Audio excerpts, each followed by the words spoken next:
مجھے بھی اس فیصلے سے شدید اختلاف ہے۔ کیوں؟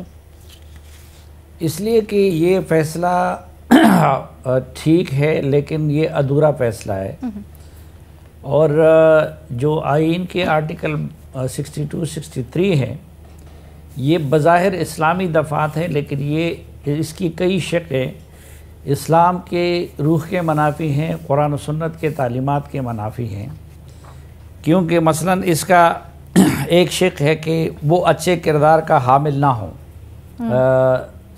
اب اچھے کردار کا تعین رب کے سوا کوئی نہیں کر سکتا کہ سلیم یا ارشاد بٹی یا سہیل وڑائچ اچھے کردار کا حامل ہے یا نہیں ہے۔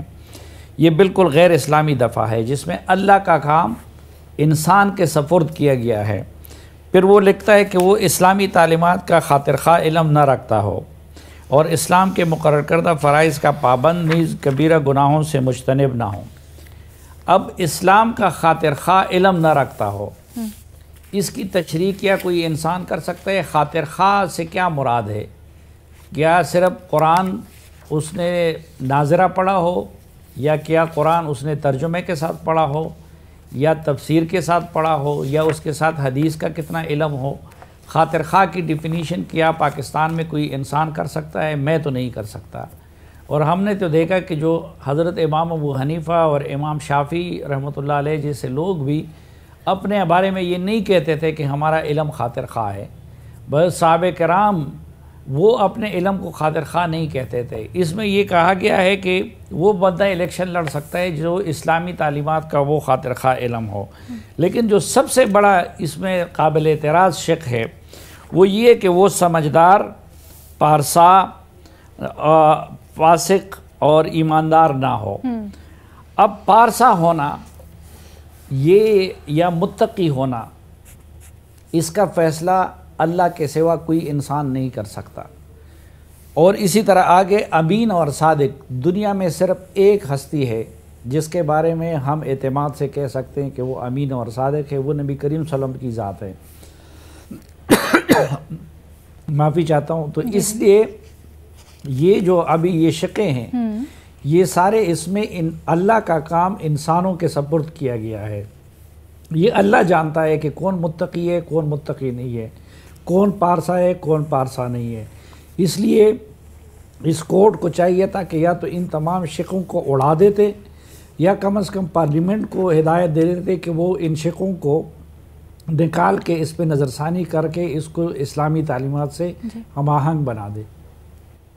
سر معذرت کے ساتھ وہ آئین کی شقیں، سر آئین تو سپریم ہے، آئین تو پارلیمنٹیرینز کے علاوہ وہ بھی 2/3 اکثریت سے کوئی اس طرح سے اڑا نہیں سکتا، اور ان کے سامنے یہ سوال بھی نہیں تھا، ان کے سامنے سوال تھا کہ یہ اس کی مدت کا تعین کیا گیا سپریم کورٹ میں، تو آپ اس کو دیکھ لیں۔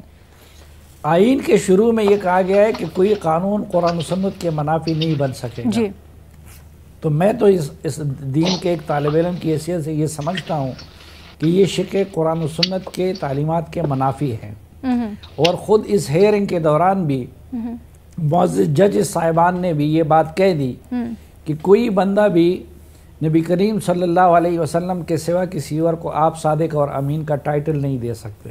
جی، اگر ارشاد بٹی صاحب یہ جرت کر سکتے ہیں تو کر لیں، میں تو نہیں کر سکتا۔ میرے نزدیک تو دنیا میں ایک صادق اور امین کا ٹائٹل تھا، وہ اس پہ پورے اترنے والے ہستی وہ نبی کریم صلی اللہ علیہ وسلم کی ہستی تھی۔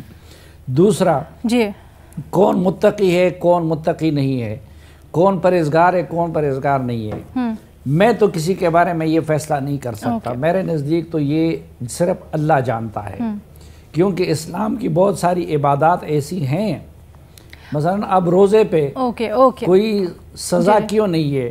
کیونکہ روزہ دار کسی کا روزہ ہے یا نہیں ہے، حالانکہ وہ اسلام کے بنیادی احکامات میں شامل ہے، لیکن ایک بندہ کسی دوسرے کے بارے میں یہ نہیں جان سکتا، اس لیے اللہ نے کہا ہے کہ یہ میرے لیے انسان رکھتا ہے اور اس کا صلہ میں خود دوں گا۔